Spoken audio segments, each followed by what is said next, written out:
Ja, herzlich willkommen zu unserer deutschen Breakout-Session, unserer Spring into Retail Action Veranstaltung. Und hallo an alle, die sich jetzt gerade aus der Keynote-Session mit Todd Thompson eingewählt haben. Und natürlich auch hallo an alle, die bei der Keynote-Session nicht dabei waren. Ja, wir starten jetzt gleich mit unserer Breakout-Session. Aber bevor wir das tun, noch ein paar wichtige organisatorische Hinweise.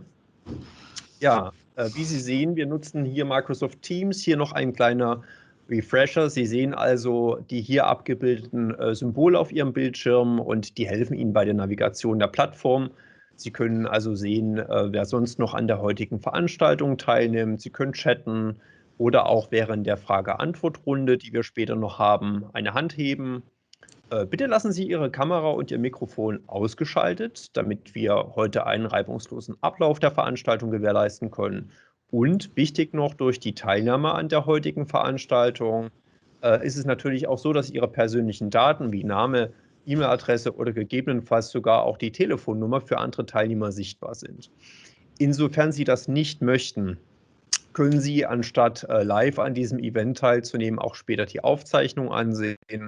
Und diesen Freitag, also am 5. März, erhalten alle registrierten Teilnehmer per E-Mail das Slide Deck, was wir heute zeigen, sowie auch den Link zur Aufzeichnung. Ja, und hier sehen wir auch schon unseren digitalen Code of Conduct. Wie bei allen Microsoft-Veranstaltungen gilt dieser auch heute und wir werden den auch nochmal im Chat zur Verfügung stellen. Und dieser Code of Conduct verlangt von allen Teilnehmern einen respektvollen, nicht diskriminierenden und wertschätzenden Umgang. Und bitte achten Sie auch darauf, wir zeichnen diese Veranstaltung, wie gesagt, auf. Aber Aufzeichnungen, Screenshots oder ähnliches der Veranstaltung durch unsere Teilnehmer sind nicht gestattet. Ja, und auf dem Slide finden Sie auch Kontaktinformationen zu unserer Code of Conduct Hotline. Und damit kommen wir jetzt zur Agenda der heutigen Session. Ich habe heute die Ehre, heute Ihr Gastgeber sein zu dürfen und ich begrüße zu dieser Veranstaltung Peter Haubold, seines Zeichens Analytical Lead bei Microsoft. Peter wird uns mit den neuesten Trends im Bereich Home and Garden heute versorgen. Und im Anschluss an Peters Präsentation wird es natürlich auch noch Raum für Fragen geben. Sie können dann einfach Ihre Fragen in den Chat tippen und meine Kollegin Laura sammelt die Fragen und ich stelle diese dann dem Peter und er wird sie nach Kräften beantworten. Ja, ich freue mich natürlich auch besonders heute, einen unserer geschätzten Kunden begrüßen zu dürfen.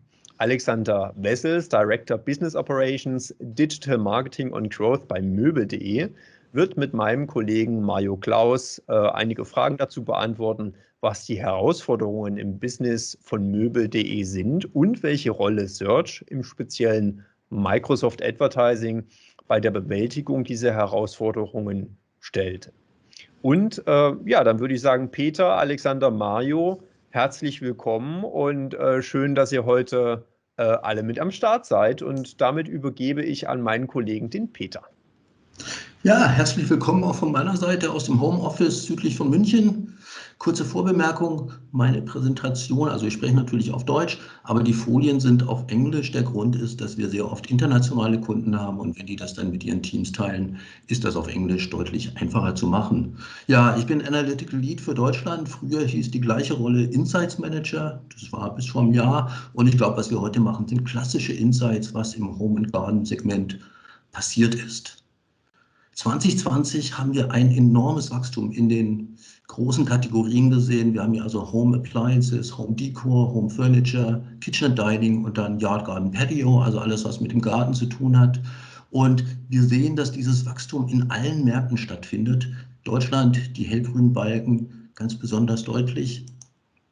Da sind die Suchanfragen verglichen mit 2019 zwischen 50 und sage und schreibe 113% in diesem Bereich Home Decor gewachsen. Ihr seht das hier.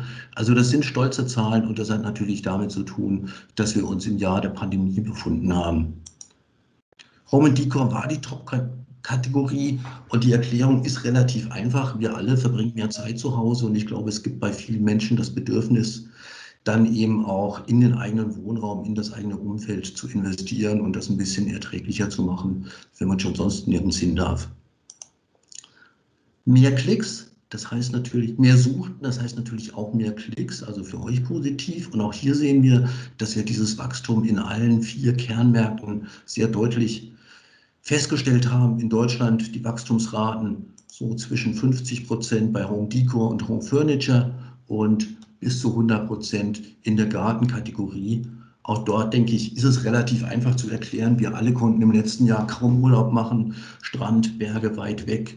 Und was die Leute gemacht haben, sie haben ihren Balkon oder Garten, sofern sie einen haben, je nachdem, wie man wohnt, entsprechend als quasi Urlaubsort genutzt. Deswegen dieses Wachstum in den Klicks, das wir in allen Bereichen und Märkten sehen. Die eigentliche Überraschung, die findet aber statt im Januar 2021. Wir sehen hier, dass die Suchen und Klicks, das ist jetzt nur noch der deutsche Markt, ganz deutlich nochmal über den Werten der letzten beiden Jahre liegen, also die grünen Linien 2019 und 2020 und dann hier 21. Also das natürlich direkt eine Folge des Lockdowns. Und ich denke, was auch passiert ist, sowohl die Advertiser, also ihr als Werbekunden, als auch die Konsumenten haben aus dem ersten Lockdown gelernt. Ne? Im ersten Lockdown sind viele, viele neue Käufer dazugekommen und Suchende, die Sachen zum ersten Mal online bestellt haben. Und jetzt im zweiten Lockdown habt ihr euch als Werbetreibende darauf eingestellt, Click und Collect ist so das Zauberwort, das im Moment in aller Munde ist. Und die Kunden haben gemerkt, das funktioniert online, das habe ich zum ersten Mal gemacht, ich bleibe dabei. Und jetzt in dem zweiten Lockdown, in dem die Geschäfte wieder zu sind, da sehen wir eben diesen deutlichen Zuwachs. Also ich bin sehr neugierig, wie die Zahlen für Februar aussehen werden. Heute ist der 2. März, die haben wir noch nicht vollständig für den Monat. Aber ich denke gerade auch, dass der Frühling jetzt so früh angefangen hat, also Mitte Februar schon mit Temperaturen um 20 Grad, wird die Saisonalität auch nochmal dazukommen, die ja für Home and Garden ganz, ganz wichtig ist und bin sehr neugierig, wie das weitergeht in den nächsten Wochen. Ich möchte mal 2 Kategorien rausgreifen, weil die ein bisschen unterschiedliche Tendenzen zeigen. Die eine ist Yard Garden Patio, also alles rund um den Garten. Da hatten wir gesehen, das Suchvolumen ist besonders stark gewachsen. Und wenn ich euch das hier mal zeigen darf, 2019, das war ein relativ normales Jahr, wie wir es auch in den Jahren zuvor gesehen haben. Also im Januar passiert nichts.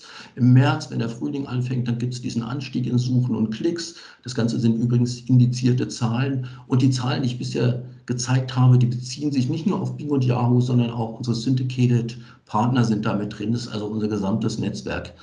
Das ist wichtig zu wissen, dass wir hier einen holistischen Blick haben auf das, was bei uns passiert. Also hier sahen wir im März diesen Anstieg und dann sieht man auch, was eigentlich für die Vorjahre auch typisch ist, das Volumen geht mit der Jahreszeit runter. Hier sind wir im Herbst und Winter, da passiert nichts mehr bei Home Garden in diesem Yard-Garden-Bereich. Dann aber 2020, da haben wir den ersten Lockdown und da sehen wir einen fast explosionsartigen Anstieg an Suchen und Klicks, der hier stattfindet, vor allem bei den Klicks.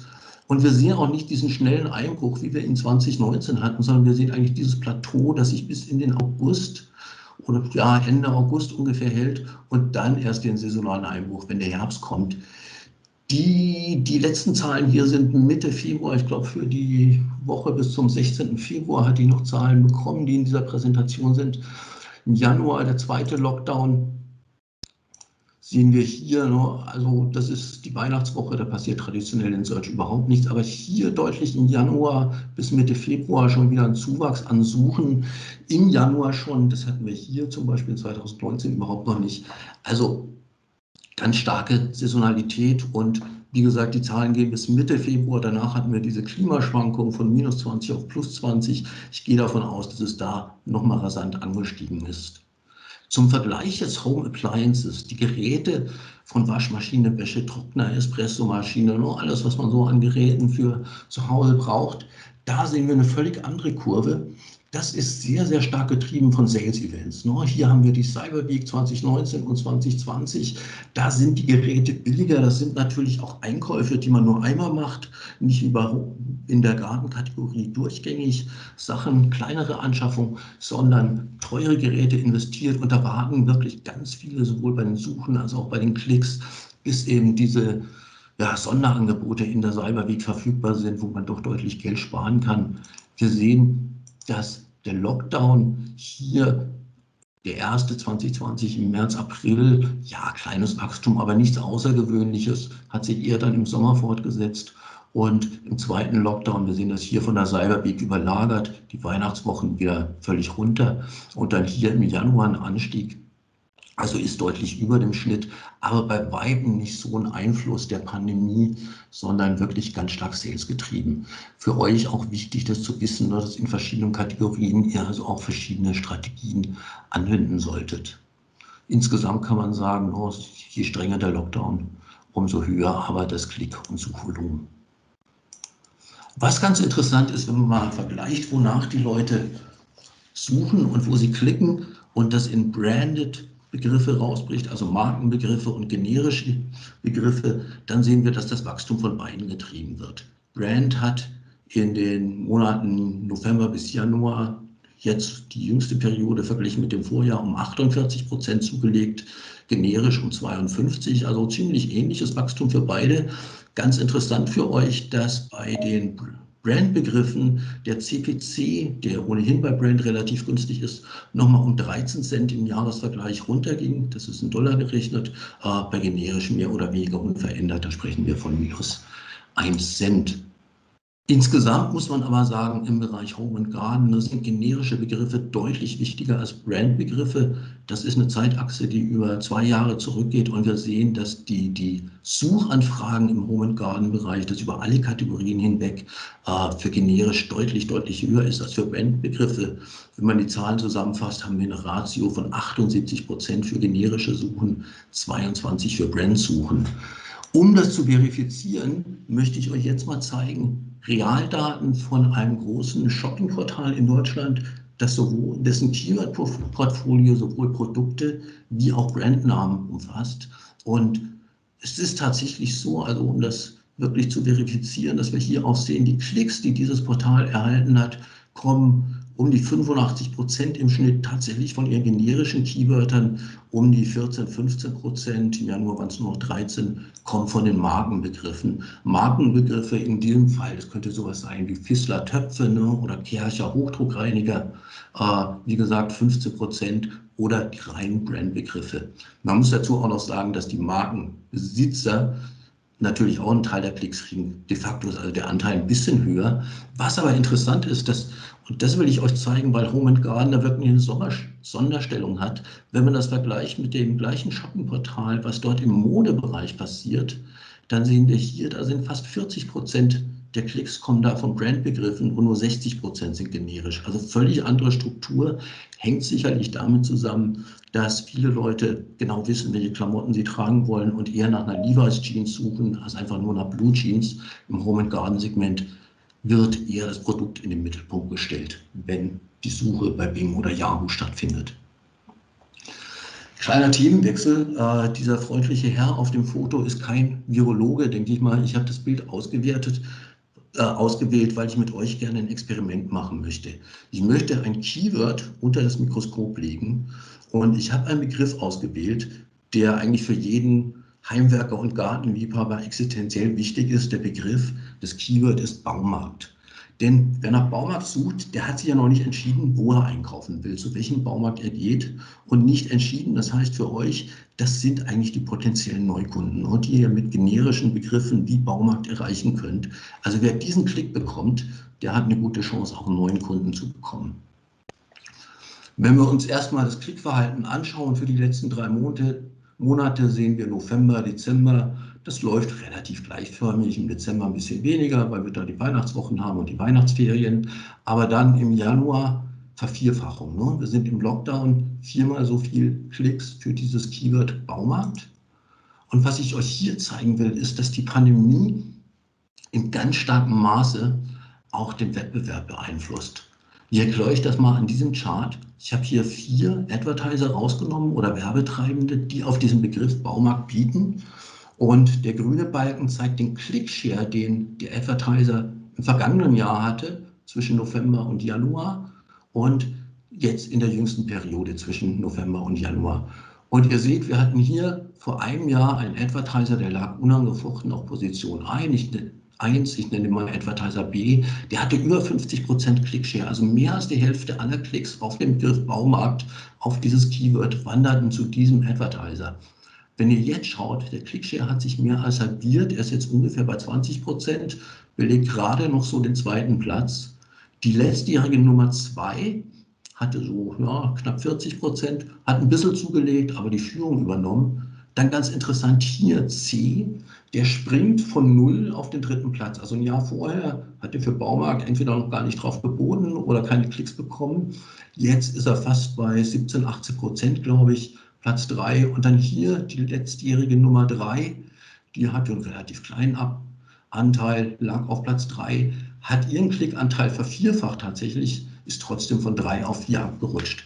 Das heißt, wir sehen anhand dieses Charts, dass die Pandemie nicht nur das Suchverhalten unserer User beeinflusst, sondern eben auch, was in der Auktion passiert. Search ist ja nach wie vor ein Auktionsmodell mit ganz vielen Faktoren, die das beeinflussen. Aber was ich euch eigentlich damit sagen will, ist, wer nicht entsprechend auf Covid-19 und die damit einhergehenden Veränderungen reagiert, der verliert einfach seine Position und seinen Einfluss in der Auktion. Das heißt, Anzeigenerweiterung, Anzeigentexte, Bidmanagement natürlich, egal ob händisch oder über ein Tool gesteuert, werden unglaublich wichtig, um in diesem veränderten Markt, wo neue Konkurrenten auftauchen, manche gewinnen, manche verlieren, sich zu behaupten. Wenn wir von der Werbeseite, also von eurer Seite jetzt mal zu der User-Seite wechseln, dann sehen wir wieder, wer sucht nach Baumarkt. Ganz stark hier der Anstieg im ersten Lockdown, im zweiten Lockdown nochmal deutlich höher. Also tatsächlich hat die Pandemie da einen wirklich großen Einfluss, wenn Leute nach dem Begriff Baumarkt suchen, wenn eben die Läden geschlossen sind. Und ich habe zum Vergleich nochmal bei Google Trends den gleichen Begriff eingegeben und wir sehen eigentlich, dass die Kurve, hier ist es Wochenbasis, bei uns Monatsbasis aggregiert, aber dass die Kurve eigentlich ganz, ganz ähnlich verläuft, mehr oder weniger identisch. Der einzige Unterschied ist, dass bei uns hier im zweiten Lockdown die Suchen indiziert nochmal deutlich angestiegen sind, verglichen mit dem ersten. Bei Google hatten wir tatsächlich im ersten Lockdown mehr Suchen für den Begriff Baumarkt. Die Kurve ähnlich noch, aber hier bei uns etwas höher. Dann wollte ich euch noch zeigen von unserer Seite, wer sucht eigentlich nach so einem Begriff wie Baumarkt. Und Baumarkt steht hier wirklich als Beispiel nur für andere Keywörter, wo man aber deutlich Trends sieht, die man dann auch übertragen kann auf diese anderen Bereiche. Und wir sehen bei der Alterspyramide relativ ausgeglichene Struktur. Wir haben die ganz Jungen mit 17%, 25 bis 34 mit 17%. Dann wird es mehr. Und ganz interessant ist dieser Bereich ab dem Alter 50, zu dem ich auch schon gehöre. Also diese Silver Buyers, wie wir sie nennen, weil die alle schon genau wie ich graue Haare haben. Also wenn man die zusammenfasst, nur 50 bis 64 und 65 plus, das sind über 45%, fast die Hälfte. Und ich glaube, da sind sehr viele Leute, die im ersten Lockdown zum ersten Mal eigentlich online aktiv geworden sind, die gelernt haben, und das ist ja eigentlich ganz bequem, das funktioniert, die Läden sind zu, ich bin jetzt darauf angewiesen und die dann dabei geblieben sind. Diese Zahlen, die sind jetzt tatsächlich aktuell vom Januar und die jetzt natürlich auch im zweiten Lockdown das fortsetzen. Typisches Beispiel wäre meine Schwiegermutter, die nicht sehr computeraffin ist, die aber 3 Sachen gelernt hat während der Lockdowns. Sie kann mit ihrer Familie skypen, sie kann ihr E-Mail-Programm steuern und E-Mails beantworten und sie kann online shoppen. Neuerdings kauft die all ihre Medikamente in der Online-Apotheke und das ist schon, glaube ich, stellvertretend für sehr viel ältere Leute und Senioren, die jetzt zu Online-Shoppern geworden sind und für euch halt auch ganz wichtig, diese Leute anzusprechen und zu erreichen mit Targeting und Anzeigentexten, die auch auf diese Gruppe zugeschnitten ist. Wenn man sich die Geschlechtsverteilung anguckt, würde ich sagen, das erfüllt alle Klischees, die man so hat. Die Bastler und Schrauber, die sich so im Baumarkt rumtreiben und danach suchen, das ist zu 3/4, ist das männlich. Das ist eine Ratio, die wir sonst eigentlich nur im Automotive-Segment sehen. Ansonsten ist da eigentlich mehr balanciert. Aber hier werden wirklich alle Klischees erfüllt. Für euch noch ein Tipp am Rande. Diese Zahlen, zum Beispiel diese demografischen Daten für einzelne Keywords oder Gruppen von Keywords, die sind alle verfügbar. Ihr kennt ja alle Google Trends. Wir haben ein Tool, das heißt Microsoft Advertising Intelligence, ein Excel-Add-in, das man sich runterladen kann. Das nutzen leider sehr wenige, aber da findet ihr Daten zum Suchvolumen, zum Klickvolumen, die KPIs für die einzelnen Keywörter, wie ist der durchschnittliche CTR, CPC und so weiter und eben auch diese demografischen Daten, kann ich euch sehr empfehlen. Und da wir jetzt gerade von unseren Audiences sprechen, möchte ich euch noch Daten von GWI, das ist Global Web Index, zeigen, das auch nochmal so als dritte Partei außerhalb unseres Kosmos bestätigt, dass die User von Bing, Yahoo, MSN Outlook zählt da auch dazu, also unser Kosmos sozusagen, dass die eine hohe Affinität zu Home and Garden haben. Wir sehen, dass hier diese Brands, die gelistet sind, stellvertretend für viele, Otto, Thum, Obi, Ikea und so weiter. Der schwarze Balken hier ist der Average Internet User, also ja, die Erika Mustermann des Internets. Und dann sehen wir hier die expliziten Bing Yahoo User, die befragt wurden, haben sie in den letzten 3 Monaten in diesen Läden entweder direkt im Laden oder online eingekauft. Und die Indexzahlen verraten uns ganz deutlich, dass das deutlich über dem sogenannten Average Internet User liegt. Bis zu 167% bei Flying Tiger, offenbar sehr populär, aber auch Ikea 109 oder Obi mit 121. Und GWI verrät uns auch, welche Produkte unsere Nutzer kaufen. Im 3. Quartal 2020. Diese Zahlen zwischen den beiden Lockdowns also. Und da war zum Beispiel Fitness, Home Exercise Equipment extrem populär bei den Käufen unserer User, genauso wie Garten, also Gartenmöbel oder Sofas und eben die anderen Teile, die ihr hier seht. Jetzt zum Abschluss noch die Frage, was können wir denn dieses Jahr jetzt noch erwarten? Weil wir wissen ja alle nicht, wann die Geschäfte wieder aufmachen, wie wird sich das entwickeln. Wir haben mit der sogenannten Profit Forecasting ein Modell entwickelt, das kommt von unseren Data Scientists. Und was ihr hier seht, ist unsere Vorhersage ist sehr optimistisch. Wir gehen davon aus, dass zwischen Februar und Juni die Klicks nochmal um 38% zulegen werden. Also on top, was wir 2020 schon an Wachstum gesehen haben. Das ist sehr ordentlich. Man muss natürlich dazu sagen, Forecasting-Modelle sind im Moment ziemlich riskant, weil wirklich keiner genau weiß, gibt es eine 3., vielleicht sogar eine 4. Welle, müssen die Läden wieder schließen, wann machen sie auf und so weiter. Also mit aller Vorsicht zu genießen, aber wenn die Dinge so weiterlaufen, wie es bisher passiert ist, dann gehen wir von knapp 40% Klickwachstum aus. Wenn wir das nochmal auf die Einzelkategorien runterbrechen, sehen wir einige Schwankungen. Das bewegt sich nur 20% für Home, also für die Gartengeschichten, aber bei den anderen plus 40, alles was mit Küche und Esstisch, Esszimmer zu tun hat und dann bei Möbeln und wieder dieses Home Decor bis zu fast 60% an Zuwachs, den wir da prognostizieren. Also verbunden nochmal mit der Aufforderung an euch, eben auch entsprechend zu optimieren, euer Budget auszurichten auf diese zusätzlichen Klicks, die unserer Meinung nach verfügbar werden in den nächsten Monaten. Zum Schluss möchte ich euch noch 3 kleine Tipps geben, damit ihr an diesem Wachstum auch teilhaben könnt. Das erste ist Product Ads oder Shopping Ads, das ihr ja über den Feed steuert, macht inzwischen 18% aller Klicks im Home and Garden Segment aus. Und die Kosten pro Klick sind 22% niedriger als die klassischen CPCs für Textanzeigen. Dynamic Search Ads, wenn ihr die noch nicht nutzt, 39% mehr Klickvolumen in Kombination mit Broadmatch, auch wieder mit tieferen CPCs und günstigeren Preisen. Also falls ihr euch damit nicht auskennt und einen Account Manager habt, die helfen euch gerne, das alles aufzusetzen, sowohl den Feed für die Shopping Campaigns als auch die Search Ads. Und dann natürlich Audiences, Remarketing, die man mit Audiences verknüpfen kann, hat deutlich niedrige Kosten pro Acquisition und bei einem deutlich höheren CTA verglichen mit den traditionellen klassischen Kampagnen, die ohne Remarketing auskommen.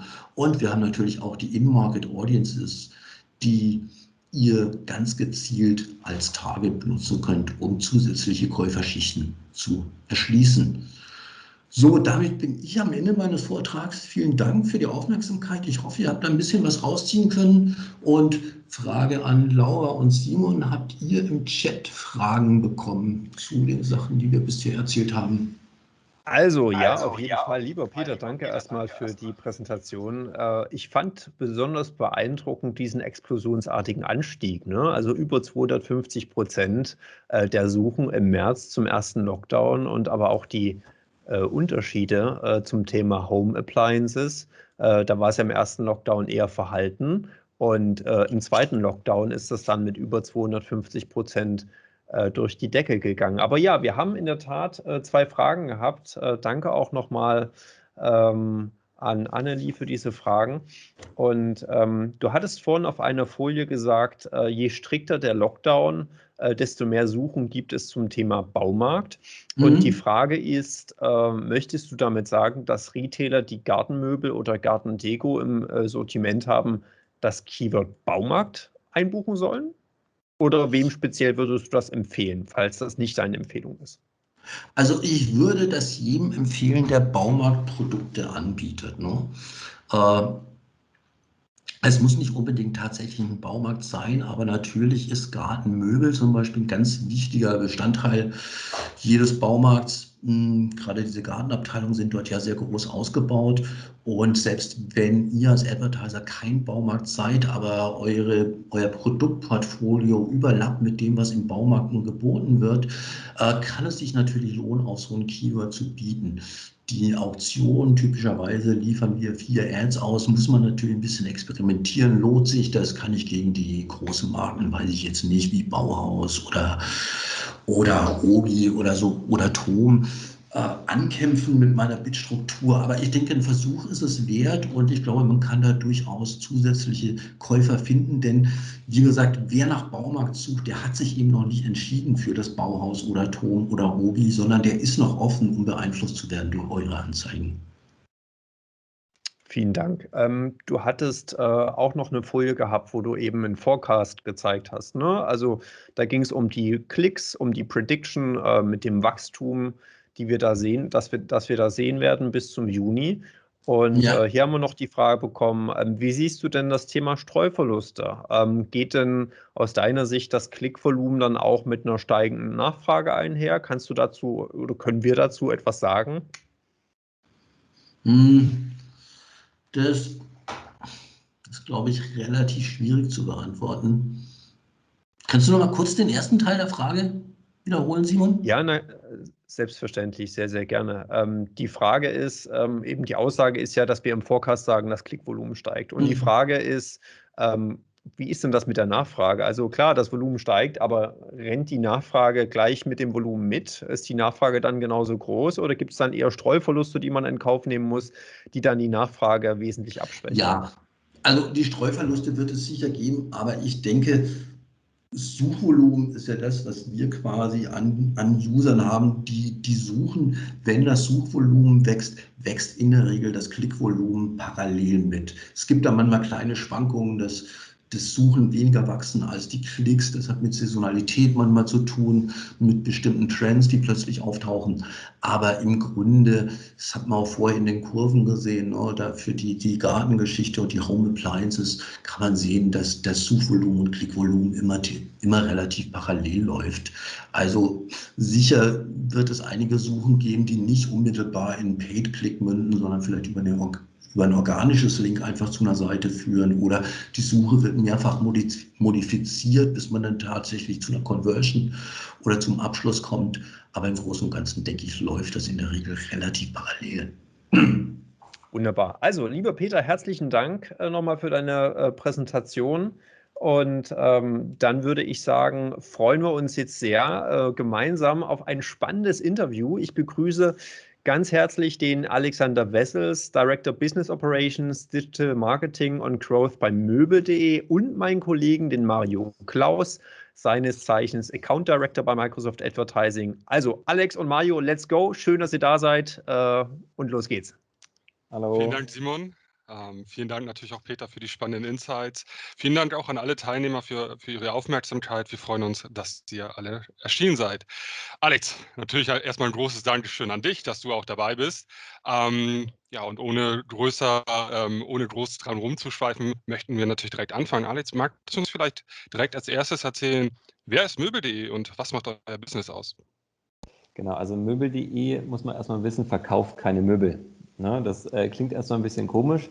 Es ist aber so, dass Möbel.de ein Portal ist für Möbel und Einrichten und wir verarbeiten mit 250 Online-Shops zusammen.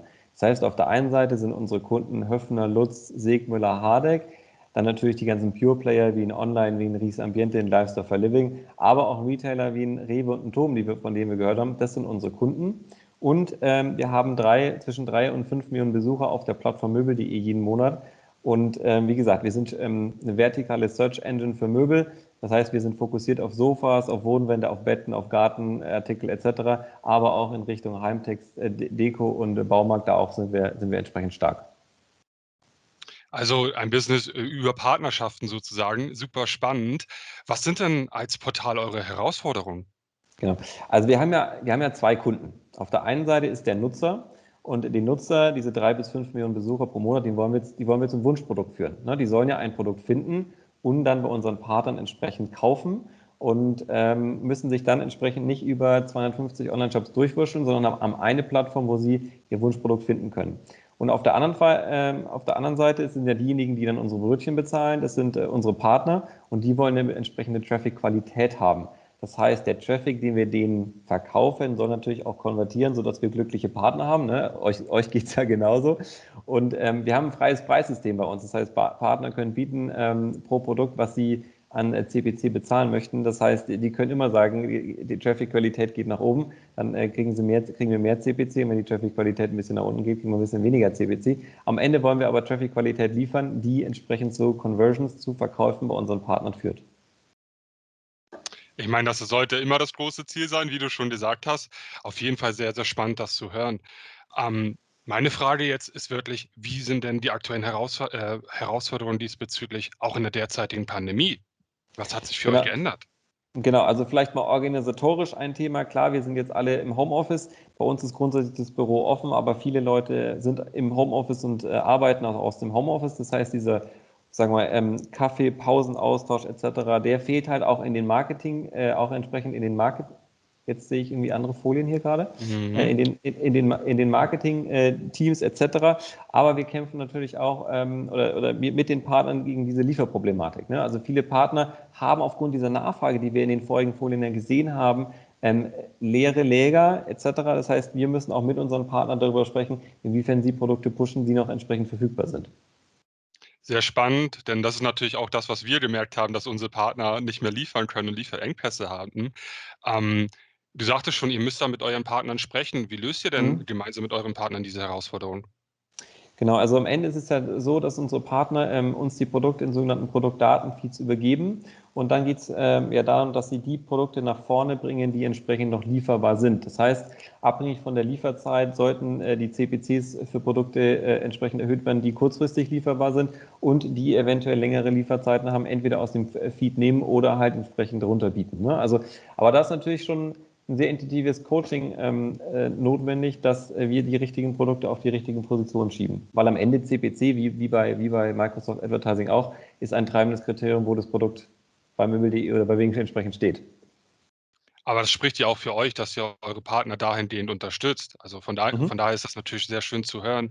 Welche besonderen Erfolge konntet ihr denn dabei verbuchen? Vielleicht auch speziell Erfolge auf Microsoft Advertising? Also erstmal allgemein. Also wir haben auch eine Pressemitteilung ausgegeben. Also wir messen ja den Außenumsatz. Das heißt, wir messen, wie viel Umsatz wir generieren bei unseren Partnern mit so einem Sales Tracking Pixel. Wir haben allein in 2020 55% mehr Außenumsatz gehabt und jetzt nochmal exklusiv die Zahl für Januar. Wir haben sogar im Januar verglichen mit der Vorperiode, also mit dem Januar 2020, 90% mehr Außenumsatz für unsere Partner generiert und einen nicht unerheblich kleinen Anteil macht natürlich auch Microsoft Advertising aus, weil wir natürlich auch merken, verglichen mit der anderen großen Suchmaschine, dass die Conversions über den Kanal Microsoft Advertising besser sind als, wie gesagt, bei der anderen großen Suchmaschine. Also wir sind sehr glücklich über den Traffic, der da kommt. Das hören wir natürlich immer gerne, dass ihr sehr glücklich über den Traffic seid, aber auch natürlich eure Wachstumszahlen, die ja wirklich grandios sind. Jetzt ist eine sehr allgemeine Frage, die ich dazu gerne stellen würde, aufgrund des schönen Wachstums in der Vergangenheit. Was ist denn deine Prognose für das Jahr 2021? Denn ich glaube, dass viele unserer Teilnehmer natürlich auch gerne wissen möchten oder deine Einschätzung hören möchten, was dieses Jahr noch passieren kann und wohin die Reise geht. Ja, ich bin da sehr bullish für den Home-and-Garden-Markt. Am Ende ist es so, wir wissen alle heute noch nicht, ob wir in Urlaub fahren können. Also ich habe selber noch keinen Urlaub gebucht. Und das führt dazu, dass sozusagen das Budget ja grundsätzlich aufgeteilt wird, entweder in Urlaub, entweder in Reisen oder entweder in Reisen, Auto oder entsprechend Home and Garden.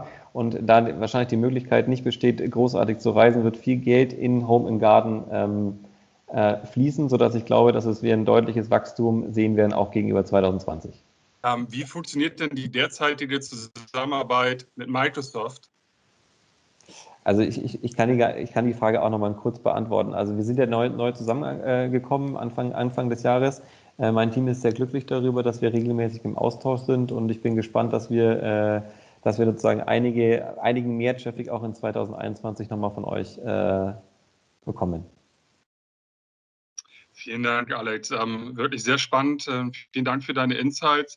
Natürlich eine große Entschuldigung, dass mein Internet genau in dem Moment ausmacht, aber ich glaube, wir haben trotzdem die wichtigsten Informationen mitbekommen. Danke für deine Teilnahme, danke für die Aufmerksamkeit und wir hören uns später nochmal. Bis dann, tschüss. Ja, wunderbar. Also, grandios. Herzlichen Dank, Mario und Alex, für das spannende Interview. Und das ist natürlich so klar, wenn man was live macht, wie wir heute, ne, dann können so kleine Sachen passieren. Ich glaube, das gehört dazu. Das ist auch so ein bisschen die Würze in der Suppe.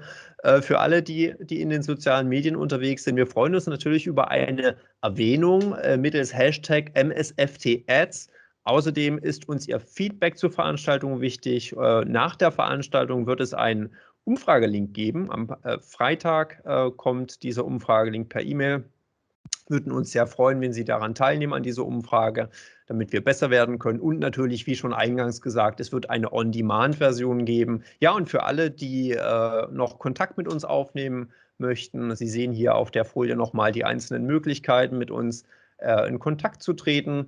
Und für mich bleibt eigentlich an dieser Stelle nur noch zu sagen, danke, dass Sie heute dabei waren. Wir hoffen, Sie fanden die Insights hilfreich und auch das Interview spannend und bitte nehmen Sie Kontakt mit uns auf. Wir freuen uns sehr, von Ihnen zu hören. Danke natürlich auch an unsere Speaker, den Peter, unseren Gast, den Alex und den Mario. Danke auch für die Fragen. Und ich wünsche Ihnen allen jetzt eine erfolgreiche Retail-Saison und sage Tschüss und bis zum nächsten Mal. Danke.